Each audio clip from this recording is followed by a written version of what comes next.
Prezados irmãos, queridos guerreiros, intercessores, venho trazer aqui a pregação da Palavra de Deus e quero que preste bem atenção porque esta pregação é profética.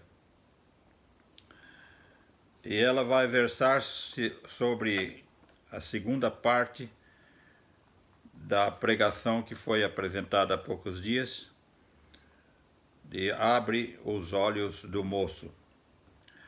Para a introdução, vamos ler aquilo que foi lido na primeira pregação, na primeira parte, para localizar-nos. E tendo o moço, homem de Deus, se levantado muito cedo, saiu, e eis que um exército tinha cercado a cidade com cavalos e carros. Então o moço disse ao homem de Deus: Ai, meu senhor, que faremos? Respondeu ele: Não temas, porque os que estão conosco são mais do que os que estão com eles. E Eliseu orou e disse: Ó Senhor, peço-te que lhe abras os olhos para que veja. E o Senhor abriu os olhos do moço, e ele viu, e eis que o monte estava cheio de cavalos e carros de fogo em redor de Eliseu.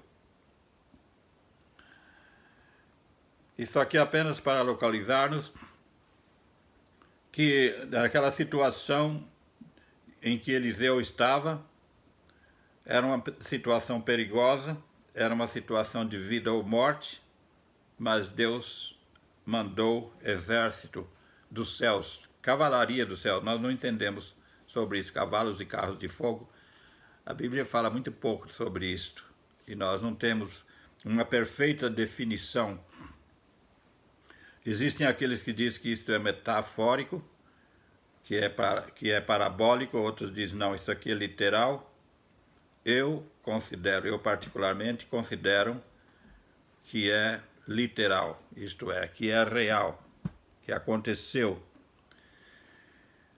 E agora, nessa situação em que o Brasil está e que o mundo está, nós sabemos que Deus está no controle de tudo, ou não está? Será que Ele não está no controle de tudo? Ele está sim. Eliseu orou: Peço-te, Senhor, que abra os olhos do moço para que veja. Ter olhos abertos para ver as coisas naturais é uma coisa. Agora, ter olhos abertos para ver as coisas espirituais é outra coisa. Nesta hora, prezados irmãos, nós precisamos ter olhos espirituais abertos para ver as coisas como Deus quer que vejamos. E Deus quer que vejamos pelas Escrituras. Porque do lado visível, do lado humano, que estamos vendo? Que estamos vendo? Eu enumerei várias coisas aqui. A caristia. Chega o preço da carne no Brasil valer R$60 o quilo. E dizem os nossos parentes lá que o povo não está comendo carne mais, porque não aguenta comprar. A caristia é muito grande. O preço do combustível já chega a R$7 o litro e ainda aumentando mais. Está sujeito a aumentar mais. A corrupção endêmica. Muitos relatos são dados de que no tempo, por 30 anos, que o PT governou sobre o Brasil, houve e criou essa corrupção endêmica. Endêmica quer dizer geral, em toda a nação. E então criou-se até um slogan no Brasil: o jeitinho brasileiro. Jeitinho brasileiro. O quebra-galho do brasileiro. O jeitinho do brasileiro é dar um jeito na verdade para praticar a mentira, no que é certo para praticar o errado. E todos saíram lá na frente roubando alguma coisa. A nação brasileira está contaminada com essa palavra roubalheira, que é corrupção endêmica. A nação dividida. Dentro da própria igreja existem crentes da direita e crentes da esquerda, e até inimizades dentro de famílias, como na minha família tem, a inimizade porque um pertence à direita, outro pertence à esquerda. Um defende Bolsonaro, outro defende Lula. Tudo isso está acontecendo. Bolsonaro falhou. Eu não tenho certeza se Bolsonaro falhou, porque eu mesmo fiquei aborrecido da maneira que ele procedeu com aquela carta para a nação, muito diferente daquilo que ele tinha prometido um dia anterior. Decepcionou, sim. Só que agora, sabendo mais a fundo da situação, estava de que, se Bolsonaro fosse em frente e tirasse aqueles 2 ministros do Supremo Tribunal Federal, estouraria,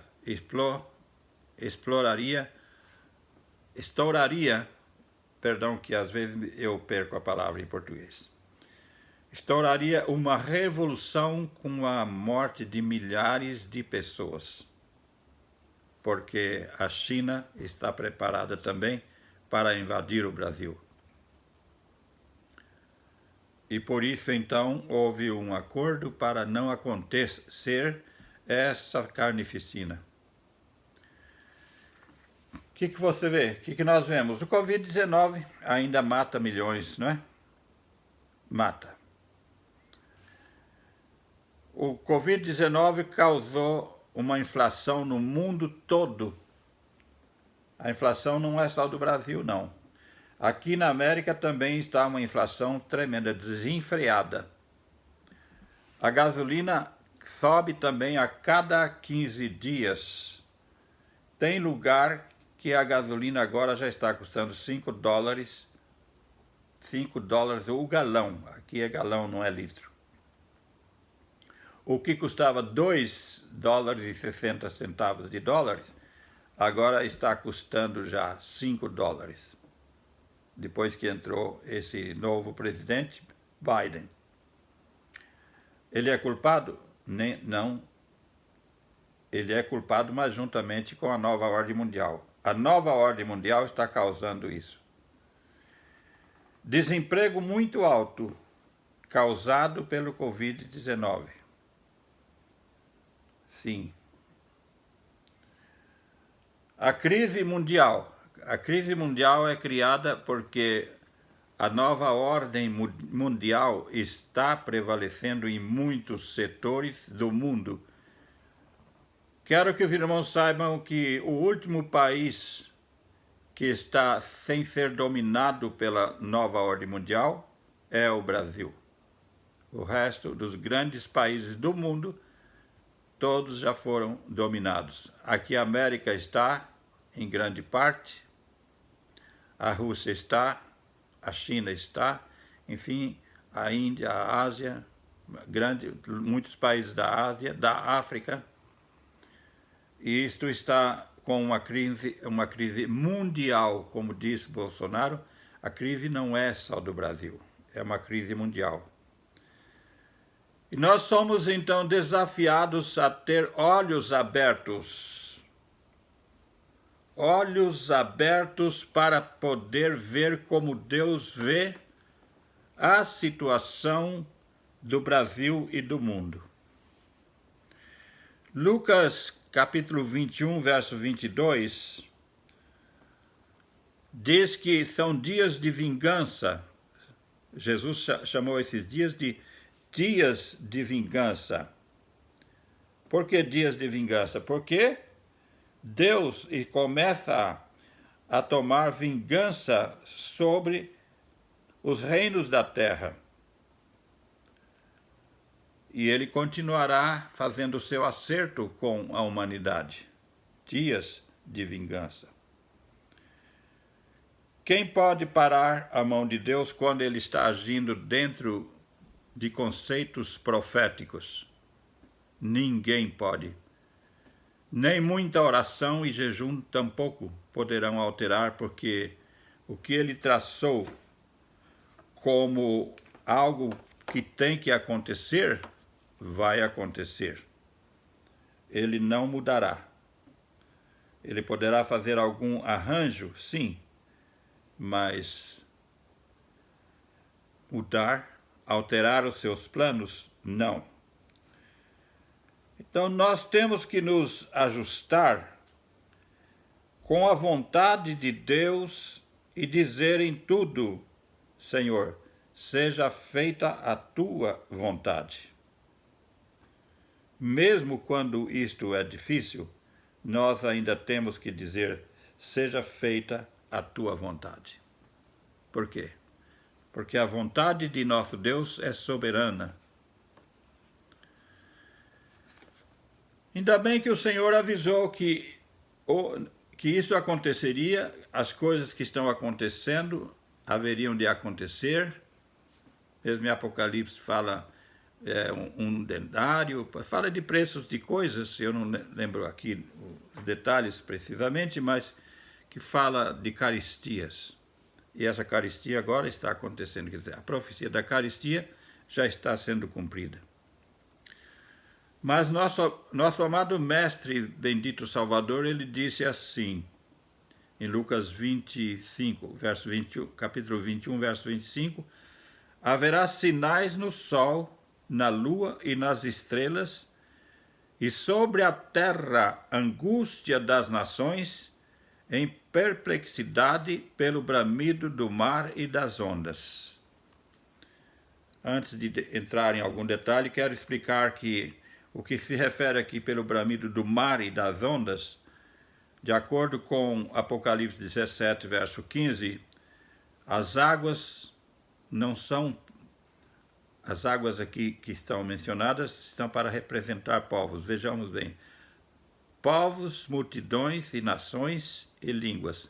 As águas que vistes, no verso 15 do capítulo 17 de Apocalipse, as águas que vistes são povos, multidões, nações e línguas. Então, essa é a água que está feita um dilúvio no mundo hoje. Agitada. Vou repetir o verso que Jesus deu, a profecia de Jesus. Haverá sinais no sol, na lua e nas estrelas, e sobre a terra angústia das nações em perplexidade. Os grandes estadistas, os homens de estados, estão apavorados porque não têm controle, eles não têm controle da situação. Todas as medidas que podem ser tomadas não dão confiança, não dão certeza, firmeza de controle dos problemas oriundos da caristia, da inflação e do Covid-19. Vacinação é feita e até obrigatória. Eu mesmo tive que tomar a vacina, mas é dito que a vacina não dá certeza de nada. Não dá imunização total. Então, as pessoas que tomaram a vacina como eu tomei vão confiar em vacina? Pelo menos eu não confio. Eu confio no Salmo 91, o que Deus prometeu ali. Nem peste alguma, nem mortandade que assole ao meio-dia. Graças a Deus, eu e a minha esposa estamos aqui sem o Covid. O Senhor tem nos protegido. Como os irmãos vão ver depois no hino que ele me deu, que tem morrido multidões, mas nós estamos protegidos. Lucas 21, verso 28 diz: ora, quando estas coisas começarem a acontecer, olhai para cima e levantai as vossas cabeças, porque a vossa redenção está próxima. Perdão. O que quer dizer, o que queria Jesus dizer com levantai, olhai para cima e levantai as vossas cabeças. Se nós levantarmos os nossos olhos, nós vemos nuvens, vemos o céu. Está dizendo no sentido profético de nós pensarmos mais nas coisas que são de cima do que as que são da terra. Levantai as vossas cabeças, olhai para cima e levantai as vossas cabeças, isto é, não ficar cabisbaixo, triste e derrotado, depressivo por causa da situação, mas antes alegrar-nos pelo fato de que Jesus está bem próximo a manifestar-se. Então, tudo isso, se o crente olhar pelos olhos da fé, tiver os olhos espirituais abertos, pedindo, Senhor, abra meus olhos para que eu veja, e terem os olhos abertos, se tivermos os olhos abertos, nós nos alegraremos pela aproximação da volta do Senhor Jesus Cristo. Levantai as vossas cabeças, porque a vossa redenção está próxima. Só que tem uma coisa que desagrada, uma coisa não boa, a grande tribulação. A grande tribulação já começou. Deus não cura, não acaba com o Covid-19, porque ele pertence ao programa da grande tribulação, que é o que Jesus falou, peste, fome e rumores de guerra. A peste está aí. No capítulo 2 Crônicas 7, verso 13, no final, ele fala assim, se eu mandar a peste sobre o meu povo, aí vem o verso 14, que fala, e se o meu povo se humilhar e orar, e buscar a minha face, e se converter dos seus maus caminhos, eu ouvirei do céu, perdoarei seus pecados, e sararei a sua terra. Nós queremos crer que essa parte final, sarar a terra, seja verdade agora, na última hora. Nós desejamos isso e pedimos isso. Mas talvez não será sarada a terra. A terra será queimada depois da volta de Jesus. A terra passará pelo fogo e será purificada pelo fogo, mas depois do arrebatamento e da ressurreição. Segundo diz em Tessalonicenses, capítulo 4, diz, não quero, irmãos, que sejais ignorantes, porque o mesmo Senhor descerá do céu ao rijo clamor de trombeta de Deus, e ele ficará nas nuvens. E os que estão mortos, ressuscitarão primeiro, e depois nós, os que estivermos vivos, seremos arrebatados e subiremos a encontrar o Senhor nos ares. Essa é a escritura profética que Paulo nos deixou. Deus deu a Paulo essa revelação para completar o capítulo 14 de João, quando Jesus disse, eu virei, eu vou preparar lugar, e virei outra vez e vos levarei para mim mesmo, para que onde eu estiver, estejais vós também. Ele não disse, eu venho aqui e vou ficar com vocês aqui. Não. Disse, eu vos levarei. Permita-me dizer que o que ele me mostrou no dia 31 de agosto de 2019, quando me arrebatou e levou ao céu, foi exatamente isto. É no céu que se cumpre a palavra de Efésios, capítulo 1, verso 10, quando diz, de tornar a congregar em Cristo todas as coisas na dispensação da plenitude dos tempos, tanto as que estão nos céus como as que estão na terra. A parte da terra sobe ao céu para ter uma grande festa com os anjos. Aleluia!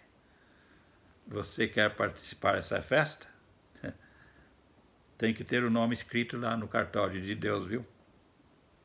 No livrão de Deus. Se não tiver o nome lá, não vai subir, não. Para ter o nome lá, tem que fazer um contrato com Deus. Isto é, uma aliança com Deus pela fé, crendo no sangue de Jesus, na remissão, o resgate pago pelo preço do sangue do Cordeiro de Deus, e aí então ter seu nome escrito no livro de Deus, terá a garantia de ser chamado para lá. Do contrário, não vai. Então Jesus disse, quando estas coisas começarem a acontecer. Que coisas? As coisas que estão aí. Essas coisas que acabei de delinear, a corrupção endêmica, o Covid-19, ou coronavírus, essas coisas já estão acontecendo há tempo, não é? Essas coisas são os sinais que ele predisse que haveriam de acontecer. E isso se entristece um pouco, deve alegrar mais do que entristecer, porque é a aproximação, as marcas que anunciam, que provam que Jesus está bem próximo, não tarda. Como diz aquele hino, Cristo não tarda a voltar, Cristo não tarda a voltar. Oh, que alegria, que gozo será, quando Jesus regressar. Assim será. Tem gente que fala, não, eu não estou preparado, eu nem desejo que Jesus chegue logo, porque eu não estou preparado. Pois os que não estiverem preparados não subirão. Todos os que não estão preparados, os que não têm azeite nas suas lamparinas, não subirão. Por quê? Porque durante a grande tribulação, a tribulação será amarga, será ardida, será difícil. E esses crentes que não têm azeite na lamparina, deixarão de crer, simplesmente. Aceitarão paz com o mundo e ficarão para trás. Atitudes. Tomando atitudes ao lado do reino deste mundo. E deixando de lado os contratos e concertos com Deus pela fé. Mas nós vamos levantando a nossa cabeça. Vamos falar com o papai agora? Vamos falar com Jesus? Senhor Jesus, as tuas palavras são verdadeiras.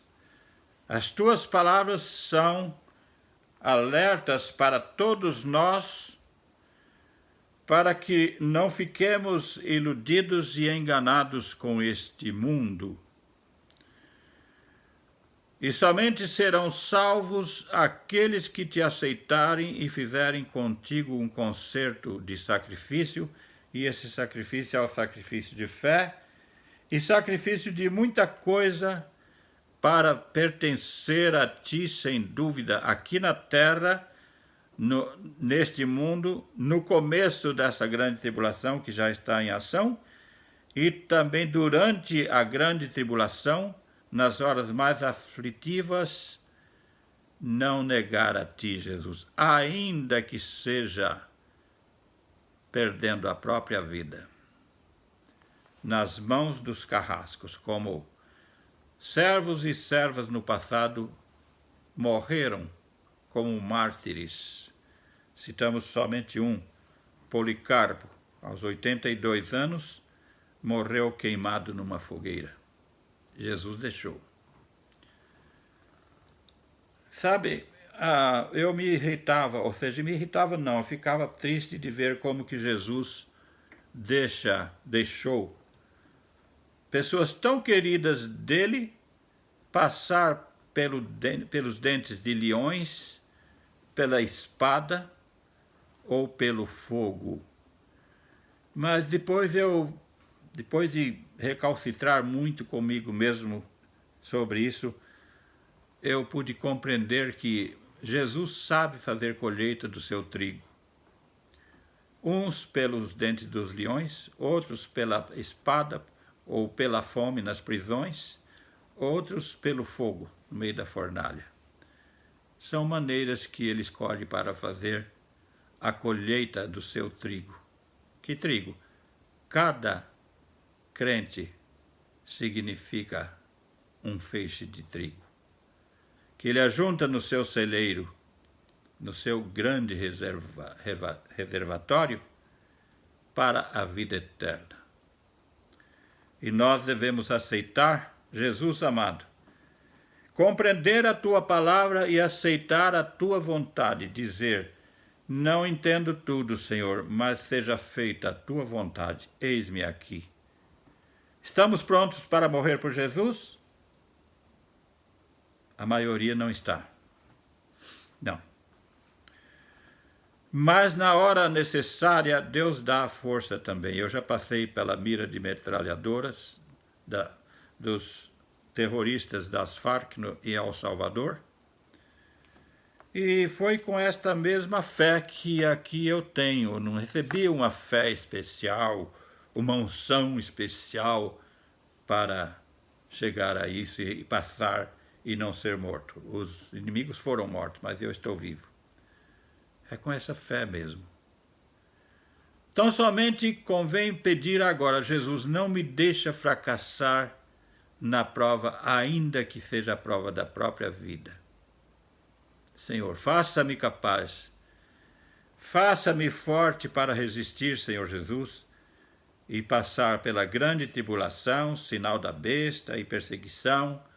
O Senhor disse que seremos entregues às autoridades para sermos mortos, pois, Senhor, nós não temos prazer nisso, mas queremos estar sujeitos a isso se o Senhor quiser. E dizer: seja feita a tua vontade. Só que na hora da morte queremos cantar hinos a ti. Sim, queremos cantar algum hino, tá, Jesus? Como o Policarpo cantou. Morreu cantando. Jesus amado, tem misericórdia de nós nesta hora aflitiva, nesta última hora deste mundo. Fortalece-nos para resistirmos os dias maus, dias de vingança. Abre os nossos olhos para vermos, abre bem os nossos olhos. Revela-te a nós, revela o que está para acontecer, revela o que está acontecendo e fortalece-nos, Senhor, na fé, para resistirmos os dias maus. Em teu nome, Jesus, oramos. Amém, Senhor.